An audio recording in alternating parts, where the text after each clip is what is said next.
कि हमारी discussion capital investment appraisal के टॉपिक में हमने पास पेपर क्वेश्चन स्टार्ट किए थे और कल हम क्वेश्चन नंबर 3 पे बात कर रहे थे, जिसमें हमने कुछ कैश फ्लो आइटम्स को डील कर लिया था, जिनमें land, building, initial investment, residual value, plant investment, residual value, working capital, cash flows की इन्वेस्टमेंट और उसकी रिकवरी, ये चीज़ें हमने डील कर ली थी। हमारी सिर्फ एक item net operating cash flows की कल यहाँ पे रहेगी थी, जिसके बाद हमारे ये सवाल में स्टैंडर्ड कैलकुलेशंस हैं टू कंप्लीट टिल एनपीवी।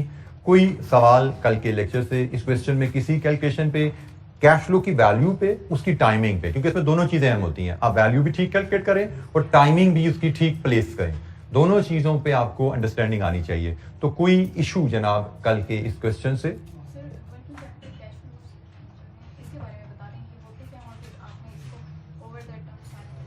बेटा वर्किंग कैपिटल कैश फ्लोज को हमने थ्रू इलस्ट्रेशंस पहले कवर किया था, आपने वो लेक्चर की अटेंड नहीं किया, होते क्या आप पूछिए मुझसे। वर्किंग कैपिटल कैश फ्लोज को डील करने के लिए हमने पेज नंबर 25 पे इलस्ट्रेशन 31, 32, 33 ये 3 इलस्ट्रेशन थी, जिनमें से 2 31, 32 मैंने आपको क्लास में करवाई थी, 33 आपको असाइनमेंट में दी थी। या ये लेक्चर आपने अटेंड नहीं किया था? बेटा ये तो देखिए आप गलत बात है कि अब आप मैं इस स्टेज पे अगर आपने लेक्चर अटेंड नहीं किया, you have all the right to ask TSA to me out of classroom.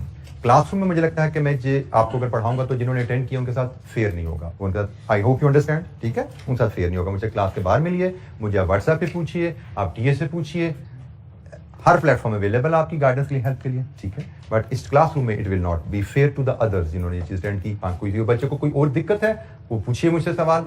ये बेटा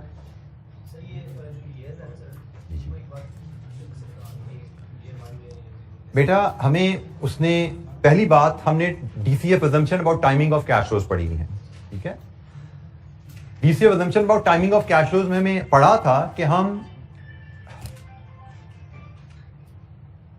हम प्रोजेक्ट की इनिशिएशन को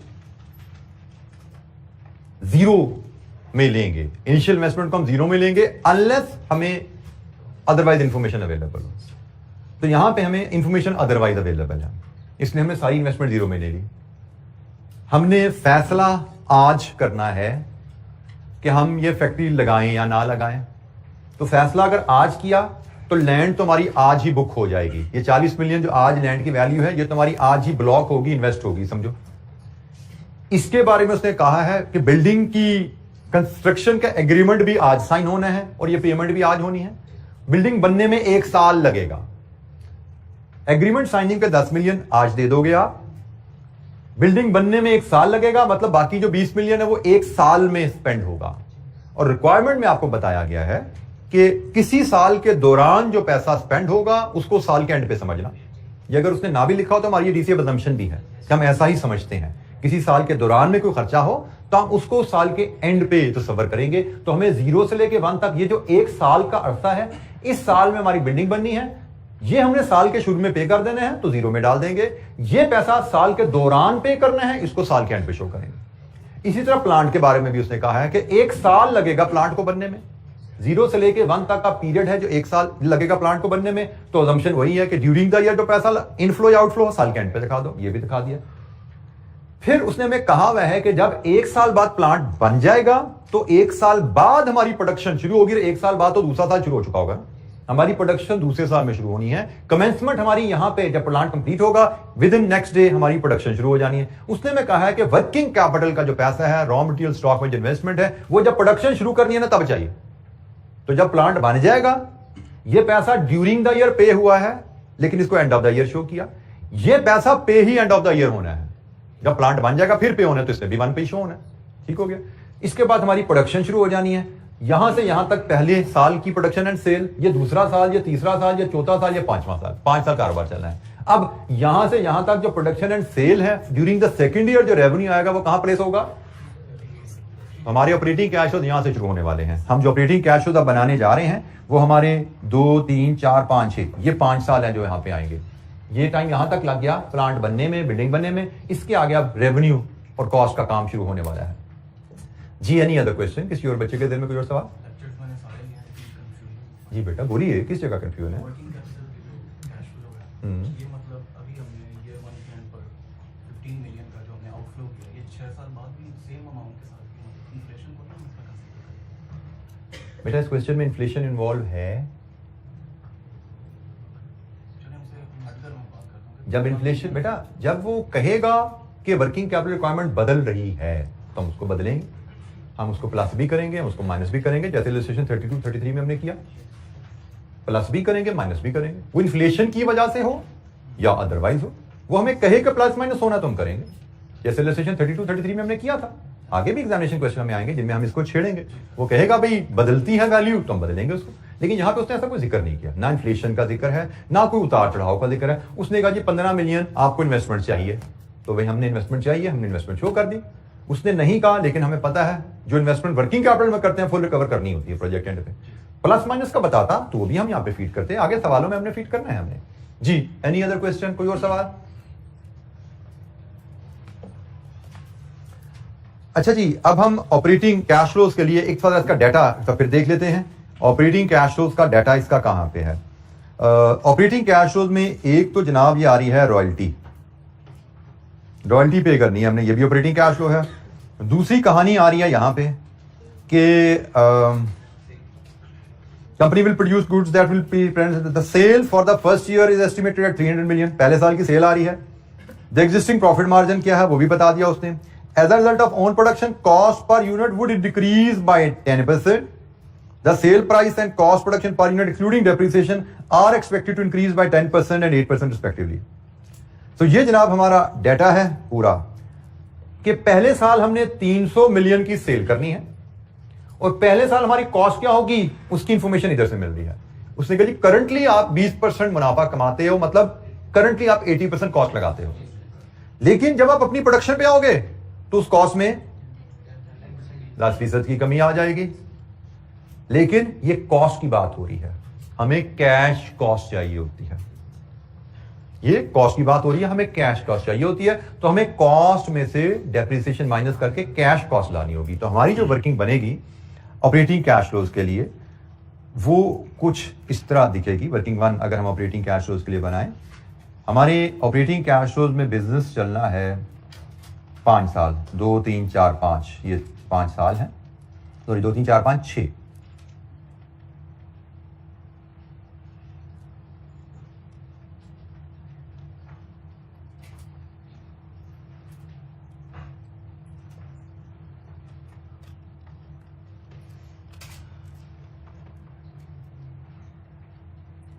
मैंने भी 2 3 4 5 साल कहा, 2 3 4 5 पे गिनती रोक दी। उससे मुझे पुराने अपने टीचर्स की बात याद आ गई। माशाल्लाह बड़े सीनियर टीचर अभी प्रैक्टिसिंग चार्ट अकाउंट है, उनका एक बड़ी एक फनी सी हमारी एक क्लास में एक बात करते होते, तो शुरू में तुम्हें समझ नहीं आई, हमने लगा हमें सुनने में गलती लगी है, लेकिन पता लगा नहीं वो बोलते ही ऐसे हैं, वैसे ही कम्युनिकेट कर रहे होते हैं।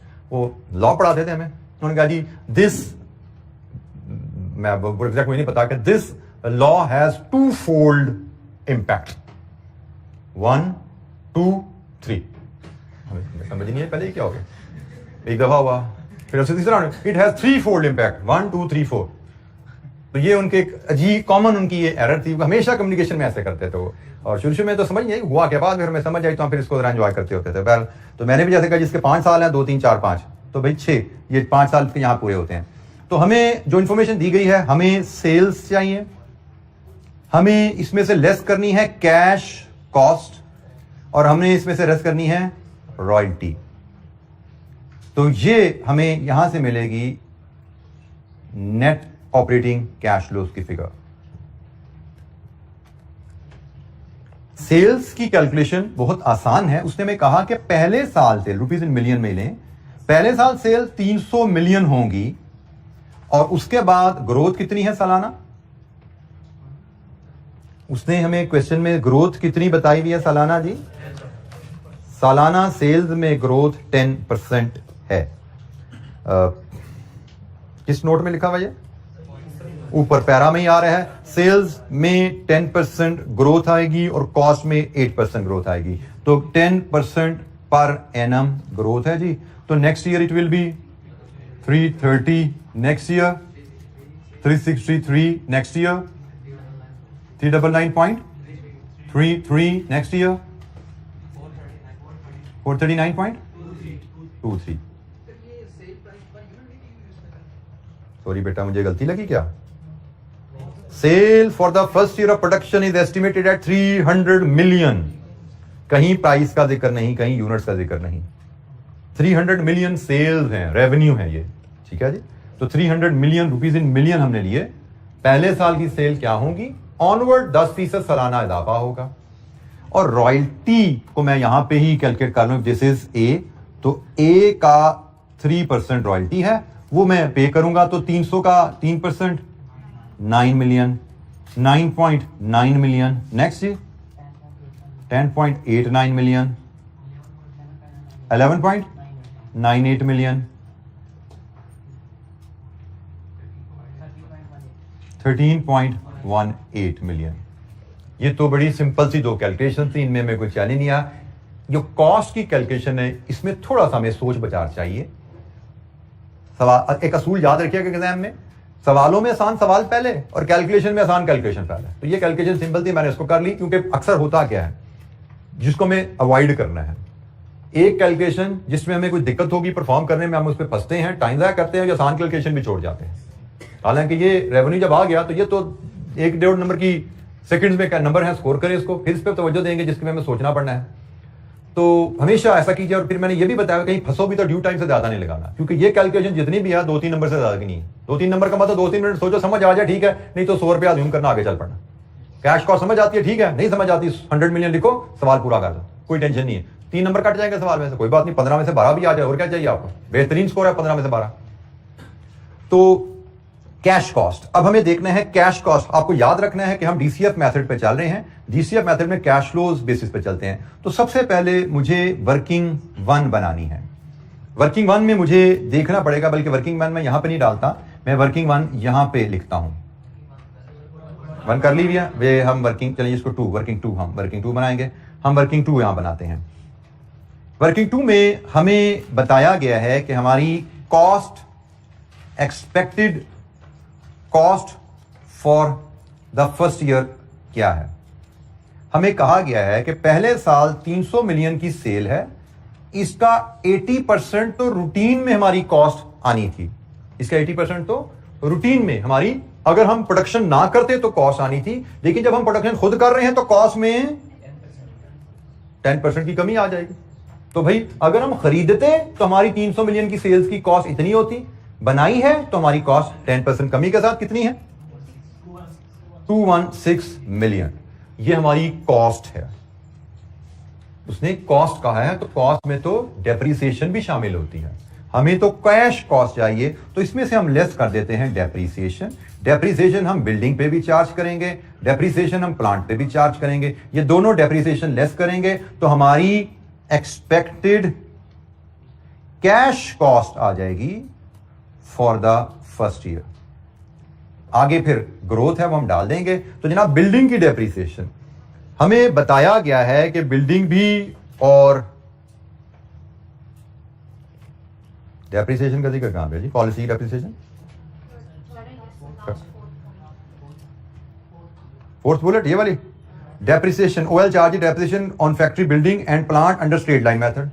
स्ट्रेट लाइन मेथड पे डेप्रिसिएशन चार्ज करनी है, तो स्ट्रेट लाइन मेथड पे डेप्रिसिएशन चार्ज करने का तरीका कर क्या होता है, cost minus residual value divided with life. बिल्कुल ठीक है, cost minus residual value. Building की कॉस्ट 30 मिलियन, बिल्डिंग की residual value 15 million divided with life, कितनी depreciation, 3 million.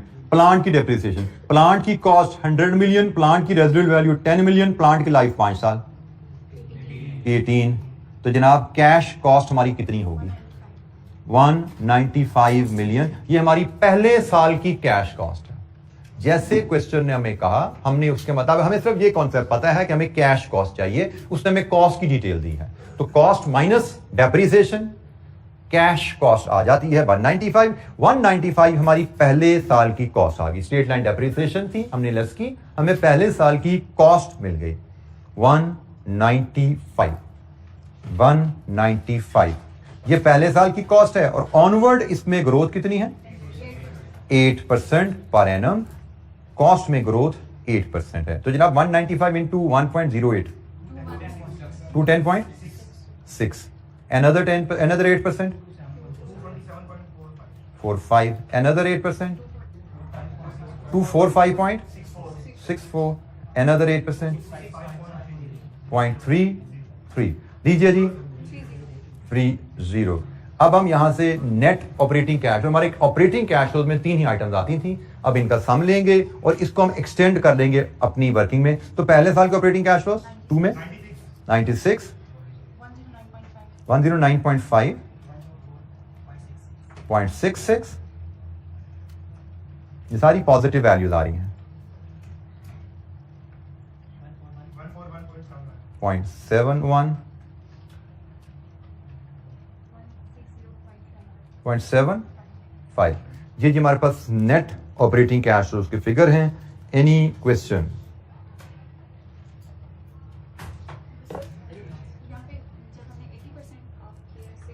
Ji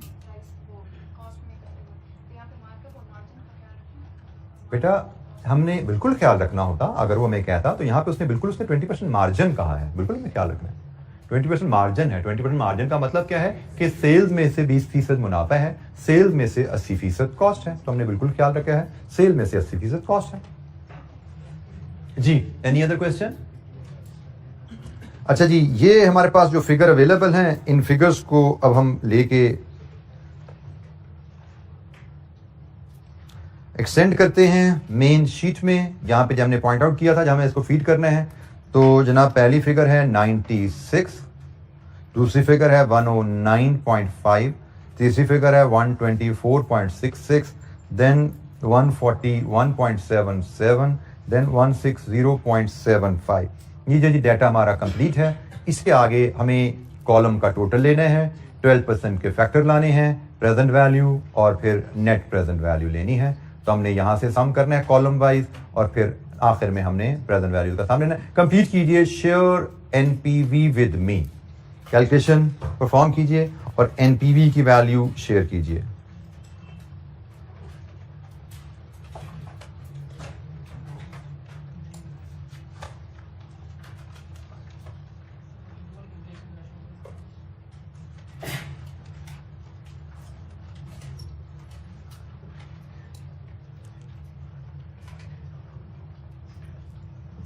complete the question for NPV. Her cash flow अलग-अलग है, तो 12% के प्रेजेंट वैल्यू फैक्टर्स आपको लेने होंगे।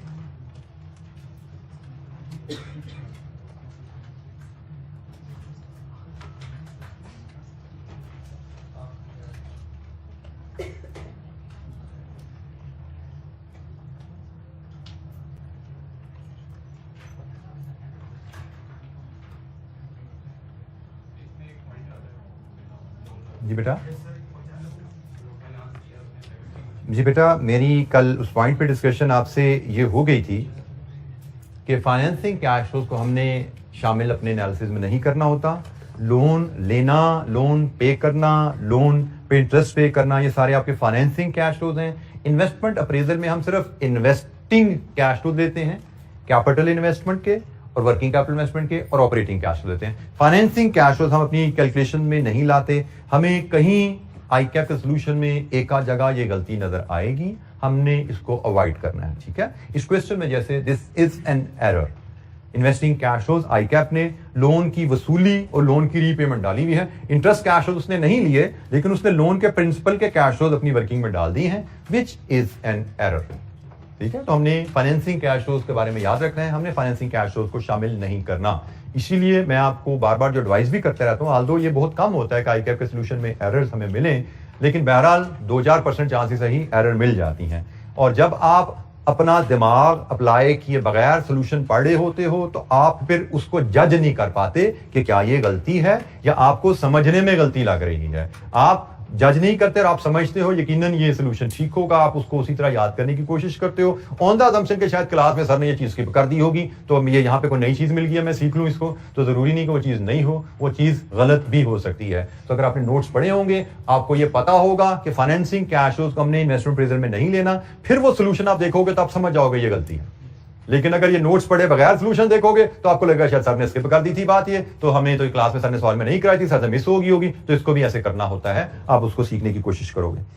तो ये इसीलिए मैं बार बार कहता हूं कि सोल्यूशन खुद पहले अटेम्प्ट किया करो, फिर एग्जामिनर सोल्यूशन से कंपेयर किया करो, पहले नोट्स पढ़ा करो, नोट्स के मुताबिक सॉल्व किया करो जी। Any question? क्या एनपीवी आ रही है यहां से? 271.42 271.42 लीजिए जी। हमसे सिर्फ एनपीवी ही कैलकुलेट करने को कहा गया था, तो हमने एनपीवी कर दी। वो हमसे पूछता एवेल्युएट करो, तो हम बता देते एनपीवी पॉजिटिव है, प्रोजेक्ट इज फीजिबल, हम एक जुमला और इसके नीचे लिख देते। बट फिलहाल हमसे सिर्फ एनपीवी की बात की गई थी, हमने निकाल दी। Any question? कोई सवाल जी बेटा?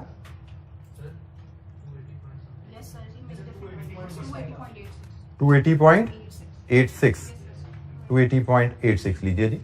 तो कैलकुलेशन को मैंने पहले भी एक यकीन ये बात बोली होगी, ध्यान से कैलकुलेशन परफॉर्म किया कीजिए। बात किस तरह की हम जिसको अनफोर्स एरर कहते हैं, गलतियां कर जाते हैं और हम 1-2 नंबर ऐसे लूज कर जाते हैं। तो एग्जाम में हमें पता है एक नंबर मैटर कर रहा होता है, एक नंबर करके 2-4 नंबर हमने लूज किए, तो अक्सर बच्चे तो 1 नंबर से भी फेल हो जाते हैं। लेकिन हम एक करके केयरलेसनेस की वजह से 3-4 नंबर लूज कर जाते हैं बाज का, और हमारा अच्छा खासा पेपर जो है वो पास से फेल में कन्वर्ट हो जाता है। वी नीड टू लर्न कि हम ध्यान से काम करने की आदत डालें जी। Any question? कोई सवाल? अच्छा, ये क्वेश्चन और देखते हैं। क्वेश्चन नंबर 6, इसमें हमारे पास काफी ज्यादा पास पेपर के क्वेश्चन अवेलेबल हैं, शॉर्ट क्वेश्चन भी हैं, लॉन्ग क्वेश्चन भी हैं। तो हम क्वेश्चन नंबर 6 पे जाते हैं जी। It is Cloudy company limited, autumn 17 का क्वेश्चन है ये। रिक्वायरमेंट है compute IRR, internal rate of return of the new plant, and advise whether CCL should introduce D44, assume that all cash flows will arise at the end of the year unless stated otherwise। या फिर बोल दूं, जिसमें जुमला ना भी लिखा हो, हमें पता है ऐसा ही होता है। ये जुमला कोई जरूरी नहीं था लिखना, हमने ये बुक में ये चीजें पढ़ी हुई हैं कि this is how we should deal. तो IRR कैलकुलेट करना है जी। Let's read the question.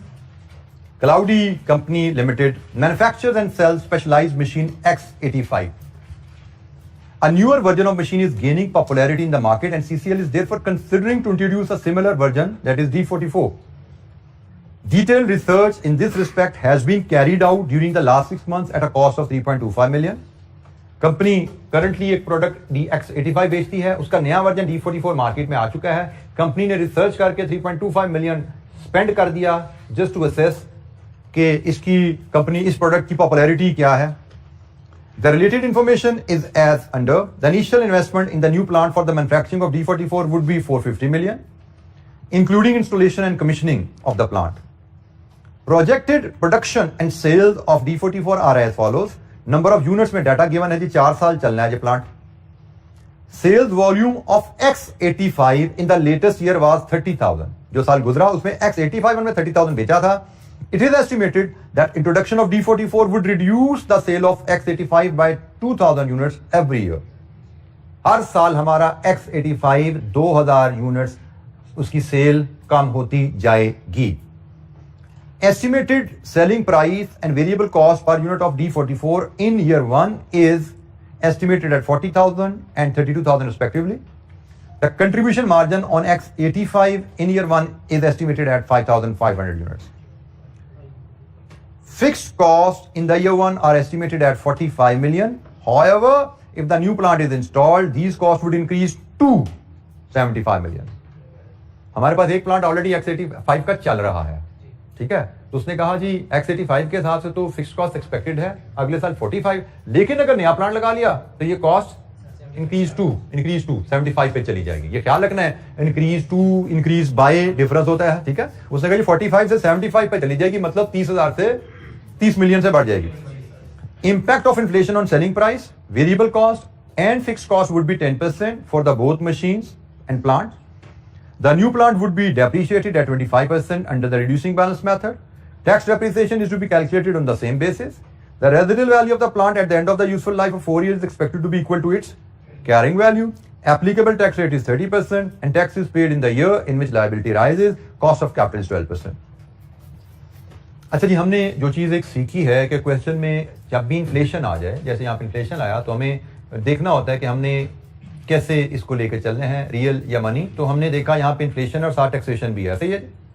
तो इन्फ्लेशन भी है, टैक्सेशन भी, हम मनी अप्रोच पे हम चलेंगे। यहाँ पे हम मनी अप्रोच पे चलेंगे, मतलब हम तमाम कैश फ्लोज को इन्फ्लेट करके चलेंगे। फॉर्मेट हमारा स्टैंडर्डाइज ही रहता है कि जीरो में इन्वेस्टमेंट है, 4 साल तक कारोबार चलना है, 0 से 4 तक। टैक्सेस भी सेम ईयर में ही है। इसका मतलब हमारे कैश फ्लो 0 से 4 तक ही रहने वाले हैं। ईयर में होते तो चौथे साल के प्रॉफिट बिफोर टैक्स 5वें साल पे जा सकता था।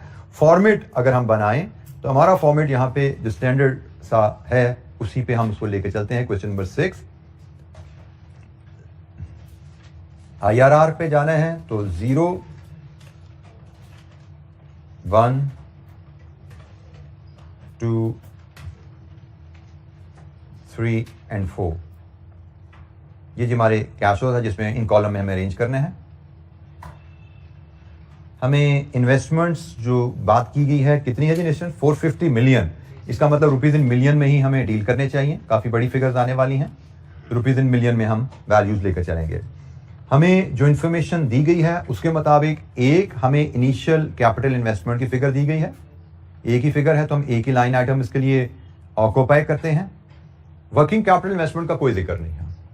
इसके बाद आगे रेवेन्यू और कॉस्ट आइटम का जिक्र है, तो हम फिर चले जाते हैं नेट ऑपरेटिंग कैश फ्लोज की तरफ, क्योंकि हम वर्किंग से इसको हैंडल करके लाएंगे। और इसके बाद टैक्सेशन है, हम उसको भी वर्किंग से कैलकुलेट करेंगे। ये जी हमारी टैक्सेशन के बाद यहां से हमें नेट कैश फ्लोज मिल जाएंगे। और हमें फिर कहा गया है IRR निकालिए। कॉस्ट ऑफ कैपिटल 12% है तो हम डिस्काउंट फैक्टर 5% का ले लेते हैं। इस पे PV लेंगे, इसकी NPV ले लेंगे। फिर हम एक डिस्काउंट फैक्टर से 20% का ले लेते हैं, इसकी PV ले लेंगे। और फिर हम NPV एट 20% ले लेंगे। तो 2 रेट्स पे 2 NPVs आएंगी हमारे पास। यहां से हम फिर इंटरपोलेशन से IRR कंप्लीट कर लेंगे। ठीक है जी। तो ये फॉर्मेट है जी जिसपे हमने चीजों को फीड करना है। स्टार्टिंग विद इनिशियल इन्वेस्टमेंट कितनी है जी, 450 मिलियन, 0 में आउटफ्लो। इसकी रेजिडुअल वैल्यू चाहिए, लेकिन रेजिडुअल वैल्यू कैरिंग वैल्यू है और कैरिंग वैल्यू हमें मिलती है डेप्रिसिएशन शेड्यूल के ऊपर, और डेप्रिसिएशन शेड्यूल हम टैक्सेशन के लिए बनाएंगे। तो इसलिए हमने इसको भी होल्ड कर लिया। हम नेट ऑपरेटिंग कैश फ्लोज की तरफ मूव करेंगे और working 1। Net operating cash flows में हमें जो आइटम्स दी गई हैं, हमें एक तो उसने बताया हुआ है यूनिट्स का डाटा, फिर हमें कंट्रीब्यूशन का डाटा गिवन है, फिर फिक्स कॉस्ट का भी जिक्र है और कंट्रीब्यूशन लॉस का भी जिक्र है, अपॉर्चुनिटी कॉस्ट का भी जिक्र है कि अगर हम D44 लॉन्च करते हैं तो D85 में हमें सेल्स में रिडक्शन आएगी ना, तो वहां पे हमें नुकसान आएगा। तो हमारी जो आइटम्स ऑफ कैश फ्लोज बनेगी यहां पे से वर्किंग 1 में बनाऊं तो एक हम लाएंगे एनुअल कंट्रीब्यूशन। मैं कंट्रीब्यूशन एनुअल कंट्रीब्यूशन लाऊंगा क्योंकि हमें इन्फ्लेशन रेट तो एक ही दिया है ना नोट नंबर 5 में। सेलिंग प्राइस का, वेरिएबल कॉस्ट का, फिक्स्ड कॉस्ट का सबका इन्फ्लेशन रेट सेम ही है, तो हम कंट्रीब्यूशन डायरेक्टली निकाल सकते हैं। एनुअल कंट्रीब्यूशन D44 का लाएंगे, इसमें से लेस करेंगे हम इंक्रीमेंटल फिक्स कॉस्ट, क्योंकि हमने सीखा हुआ इंक्रीमेंटल फिक्स कॉस्ट रेलेवेंट होती है, और इसमें से फर्दर लेस करेंगे हम कंट्रीब्यूशन लॉस, कौन सा, X85 का। I think these are the 3 cash flows. Contribution D44 का, इसमें रेवेन्यू भी कवर हो गया, उसकी वेरिएबल कॉस्ट भी होगी, D44 से रिलेटेड फिक्स कॉस्ट भी यहां पे ले लेंगे, और D44 की वजह से X85 में जो नुकसान होगा वो भी ले लेंगे। तो जनाब ये हमारा डाटा है। 4 साल के लिए हमें ये यहां पे ये अरेंज करना है, क्योंकि हमारा कारोबार 4 साल चलना है।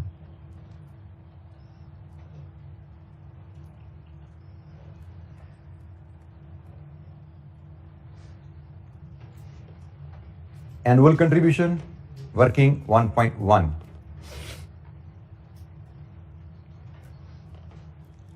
चूंकि हर साल वॉल्यूम बदल रहा है तो हम ईयर वाइज 1, 2, 3, 4 सेल यूनिट्स लेंगे, कंट्रीब्यूशन पर यूनिट लेंगे और एनुअल कंट्रीब्यूशन ले लेंगे रुपीज इन मिलियन में, और कंट्रीब्यूशन पर यूनिट हम रुपीज में ले आते हैं। सेल यूनिट्स रेडीली अवेलेबल हैं। पहले साल 20,000, दूसरे साल 25,000, तीसरे साल 27,000 और चौथे साल 29,000। कंट्रीब्यूशन पर यूनिट, उसने कहा है नोट नंबर 3 में estimated selling price and variable cost per unit of D44 in year 1 is estimated and 40,000 and 32,000, मतलब 40,000 माइनस 32,000 इट इज 8,000। पहले साल में हमारा कंट्रीब्यूशन 8,000 एक्सपेक्टेड है। तो जनाब units into contribution per unit, सालाना कंट्रीब्यूशन रुपीज इन मिलियन में 160 मिलियन, ये हमारा सालाना कंट्रीब्यूशन है। अगले साल इसने कहा जी आपकी प्राइस में भी 10% का इजाफा आना है, आपकी वेरिएबल कॉस्ट में भी 10% का इजाफा आना है, इसका मतलब आपके कंट्रीब्यूशन में 10% का इजाफा आएगा। तो अगले साल आपका कंट्रीब्यूशन होगा 8,000 इंटू 1.1 8800 इंटू 25,000 220 मिलियन। इससे अगले साल मजीद 10% का इजाफा 9680। तो जनाब कितना कंट्रीब्यूशन 261.336। इससे अगले साल 9680 में भी 10% का इजाफा आ जाएगा 648। तो टोटल कंट्रीब्यूशन 0.79। ये है जी हमारा कंट्रीब्यूशन जो हम D44 के बेच के कमाएंगे अगले 4 सालों में। जैसे हमें क्वेश्चन में उसने इंफॉर्मेशन दी उसके मुताबिक हमने कैलकुलेट किया contribution year wise.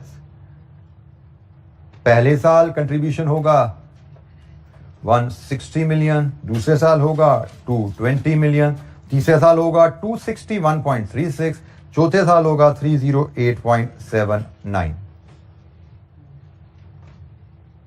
Incremental fixed cost 45 से 75 पे चली जाएगी पहले साल, तो 75 माइनस 45।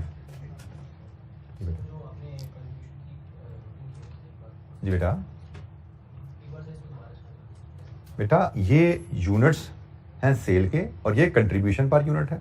तो sales into contribution per unit, ये टोटल एनुअल कंट्रीब्यूशन आ गया टोटल रुपीज इन मिलियन में। सेकंड में बेटा कंट्रीब्यूशन पर यूनिट 10% बढ़ता जा रहा है, बाकी तो ये वही तरीका है। कंट्रीब्यूशन पर यूनिट ने बताया आपको, आपकी प्राइस भी 10% बढ़ेगी, आपकी वेरिएबल कॉस्ट भी 10% बढ़ेगी, नतीजा क्या होगा आपका कंट्रीब्यूशन 10% बढ़ेगा। तो आपका कंट्रीब्यूशन 10% बढ़ता जा रहा है हर साल, पिछले साल से 10% बढ़ता जा रहा है। कंट्रीब्यूशन 8,000, फिर 8,800, फिर 9,680, फिर 10,648। 10% सालाना से आपका कंट्रीब्यूशन बढ़ता जाएगा। आप इसको कंट्रीब्यूशन में इजाफा डाल दो या आप इसको इस तरह कहो कि भाई प्राइस मेरी 10% बढ़ेगी, मेरी वेरिएबल कॉस्ट 10% बढ़ेगी, कितनी बनती है 35,200। कंट्रीब्यूशन क्योंकि प्राइस में और वेरिएबल कॉस्ट में इजाफा सेम है, प्राइस में और वेरिएबल कॉस्ट में इजाफा सेम है, इसलिए मैंने इसको कंट्रीब्यूशन में इजाफा डाल दिया। अगर दोनों में इजाफा फर्क होता तो मैं प्राइस को बढ़ाता, वेरिएबल कॉस्ट को बढ़ाता, नया कंट्रीब्यूशन निकालता। ये ख्याल रखना है जी। कंट्रीब्यूशन हमारे पास आ गया। अब हमने कहा जी incremental fixed cost. Incremental fixed cost के बारे में उसने में कहा है कि पहले साल में 45 मिलियन की होनी है। अगर हम प्लांट नहीं लगाते, नया प्लांट लगाएंगे तो 75 पे जाएगी। इसका मतलब नए प्लांट की वजह से एडिशनल कॉस्ट इज 30। और ऑनवर्ड वो कह रहा है कि भाई 10% पर एनम इंक्रीज है। तो क्योंकि इसमें बहुत ज्यादा यूनिट्स पर यूनिट इन्वॉल्व नहीं है, हम इसको यहीं इसी तरह मैनेज कर लेंगे। इसके बाद इन्फ्लेशन 10% पर एनम है। तो जनाब नेक्स्ट 33, नेक्स्ट 36.30, 39.93। ये जी फिक्स कॉस्ट भी हमारी डील होगी। एनी क्वेश्चन, कोई सवाल?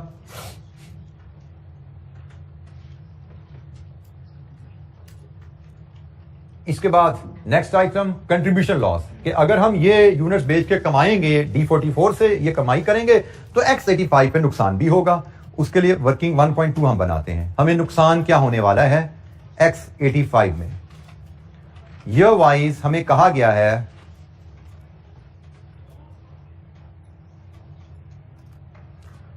कि अगर हम D45 लाते हैं तो सालाना सेल हमारी 2000 से कम होती जाएगी। मतलब पहले साल में 2000 का नुकसान, दूसरे साल में 4000 का नुकसान, तीसरे साल में 6000 का नुकसान और चौथे साल में 8000 यूनिट का नुकसान। सालाना सेल हमारी 2000 से कम होती जाएगी।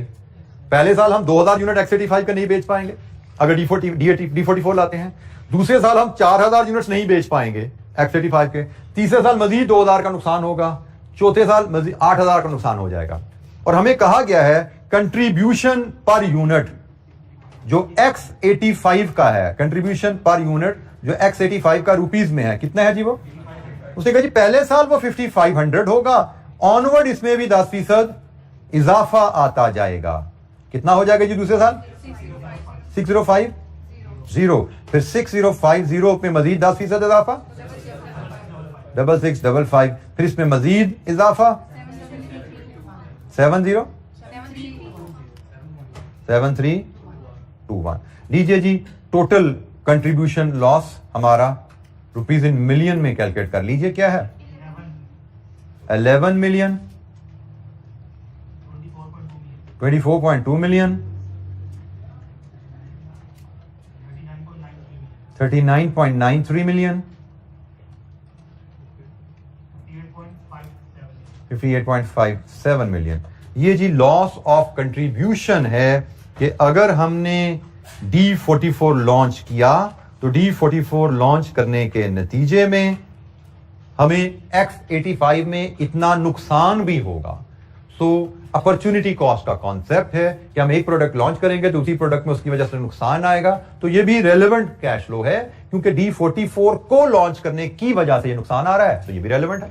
D44 की कमाई आएगी तो D44 X85 में से ये माइनस भी होगा, फिर ये दोनों लाजिम व मलजूम है। जी बेटा,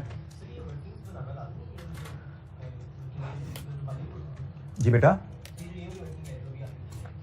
बेटा वर्किंग में फिलहाल आपको एक्सप्लेन करने के लिए इनिशियल स्टेजेस पे मैं डिटेल में चला जाता हूं ताकि आपको वर्किंग बेहतर अंदाज में समझ आ जाए, कैलकुलेशन की लॉजिक क्लियर हो जाए। एग्जाम में हमारी अप्रोच यही रहेगी, स्मार्ट वर्किंग।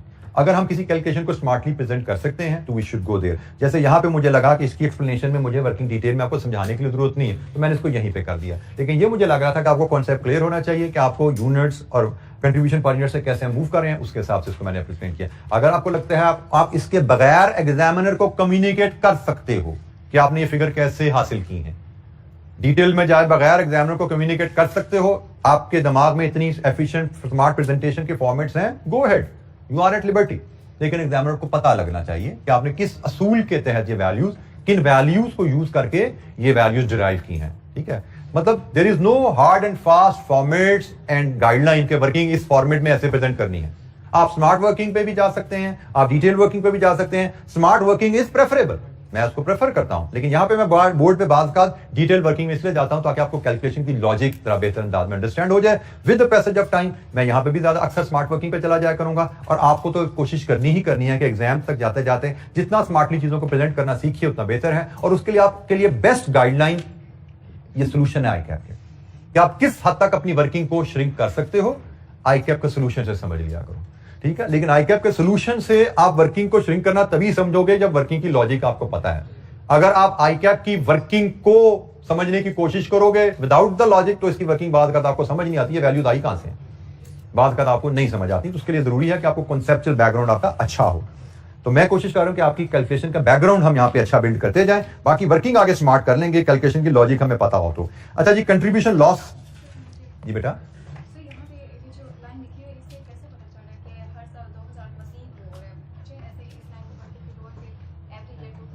अच्छा जी, आपका कहना है कि आपको लगा कि एवरी ईयर, जो ये लाइन कौन सी है जी, पॉइंट नंबर 2 की last line, it is estimated that introduction of D44 will reduce the sale of X85 2000 units every year.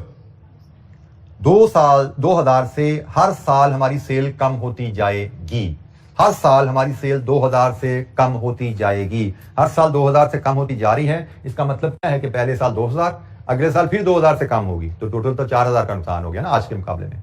अगले साल फिर 2000 से कम होगी, तो आज के मुकाबले में तो 6000 कम होगी ना। बिफोर D44 जो आप सेल करते थे 2000, 4000, 6000, 8000, हर साल 2000 कम होनी है।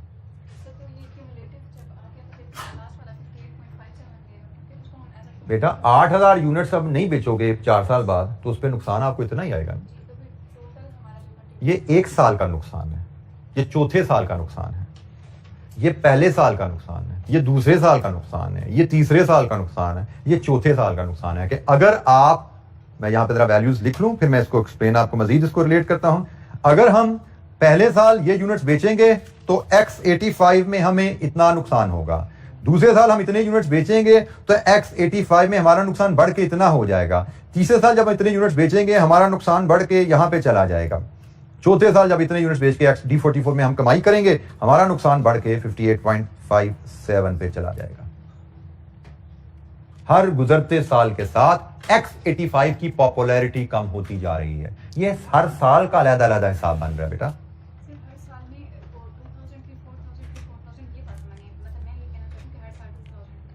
बेटा आप समझ नहीं रहे, हमारी सेल सालाना 2,000 से नीचे जाती जा रही है। मतलब मैं अगर ये D44 नहीं बनाता तो मैं बेचूंगा ईयर 1 में 2,000 एक्स्ट्रा, ईयर 2 में 4,000 एक्स्ट्रा, ईयर 3 में 6,000 एक्स्ट्रा, ईयर 4 में 8,000 एक्स्ट्रा। D44 लॉन्च कर दिया तो ये मेरी सारी सेल्स उड़ जाएगी। D44 की वजह से मुझे क्या नुकसान होने जा रहा है? पहले साल में मैं 2,000 नहीं बेच पाऊंगा, दूसरे साल मैं 4,000 नहीं बेच पाऊंगा, तीसरे साल मैं 6,000 नहीं बेच पाऊंगा, क्योंकि हर साल D44 की वजह से मेरी सेल नीचे से नीचे जाती जा रही है। आज के मुकाबले में बेटा D44 से पहले, D44 के आने के बाद क्या फर्क पड़ रहा है मेरे प्रॉफिट्स पे, हम ये गेज कर रहे हैं। D44 के आने से मेरी जेब पे क्या असर पड़ेगा, D44 के आने से 1 2 3 4 में मुझे ये नुकसान आएगा। D44 नहीं है तो मैं ये कमाऊंगा, D44 आएगा तो मैं ये नहीं कमाऊंगा। Loss of earning is a cost, this is loss of earning which will be treated as cost. जी नेट कैश फ्लोज यहां से लीजिए, नेट ऑपरेटिंग कैश फ्लोज कितने हैं जी? 190 119 जी 119। नेक्स्ट 106 162.8 185.13 0.30। ये जी हमारे पास फिगर्स आ गई नेट ऑपरेटिंग कैश फ्लोज की, जिसको हमने यूज करने हैं। Net operating cash flows 119.00 162.80 185.13 and 210.30। जी एनी क्वेश्चन?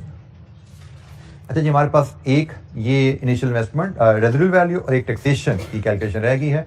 टैक्सेशन के लिए मैं आपको फॉर्मेट में एक्सटेंड कर रहा हूं, आपको ये खुद पॉपुलेट करके घर से लाना है। कोई दिक्कत होगी तो कल हम डिस्कस करेंगे और आगे चलेंगे। आपको जो होम असाइनमेंट में काम करना है, यहाँ से आपने लेस करनी है डेप्रिसिएशन, यहाँ से आपको मिलेगा टैक्सेबल प्रॉफिट और इस पे आप कैलकुलेट करेंगे टैक्स। क्या रेट है टैक्स का? 30%। ये आपका फॉर्मेट है जी। यहाँ पे आपने और टैक्स डेप्रिसिएशन के लिए वर्किंग 1.1 1.2 बना चुके हैं। वर्किंग 1.3 आपकी जो बनेगी, जिसमें से आपने रेजिडुअल वैल्यू भी लानी है। वर्किंग 1.3 एक कॉलम टैक्स डेप्रिसिएशन का, एक कॉलम ईयर का। 1 2 3 4 आपको याद होना चाहिए। हमें उसने जो बताया है कि रिड्यूसिंग बैलेंस डेप्रिसिएशन कैलकुलेट होनी है। हम यहाँ पे टोटल डेप्रिसिएशन कैलकुलेट करते हैं, फिर हम कॉस्ट लेके आते हैं, हमें यहाँ से WDV भी मिलती है। और हमें जो बताया गया है, ये जो WDV है, जिसको कैरिंग वैल्यू भी कहा जा रहा है, ये हमारी रेजिडुअल वैल्यू भी रहेगी। यहां से आपको टोटल डेप्रिसिएशन, ये आपकी 4 डेप्रिसिएशन यहां से जाएंगी, 1 2 3 4, और यहां से ये कैरिंग वैल्यू भी आपको निकालनी पड़ेगी ताकि आप अपने रेजिडुअल वैल्यू में फीड कर सकें। तो ये फॉर्मेट है, इसको पॉपुलेट करके आप IRR तक, यहां तक आप इसको लेके जाएंगे। सवाल को इंटरपोलेशन की मदद से IRR तक लेके जाएंगे। इस सवाल को कंप्लीट करना इज योर असाइनमेंट। मैं IRR का फार्मूला भी आपके लिए फीड कर देता हूं। IRR is lower and rate plus NPV at low rate over NPV at low rate plus minus NPV at higher rate minus low rate. So मुझे final ये IRR का आंसर आपसे कल चाहिए। कोई दिक्कत होगी तो उसको डिस्कस करेंगे और नेक्स्ट क्वेश्चन पे मूव करेंगे। Thank you very much. अस्सलाम वालेकुम।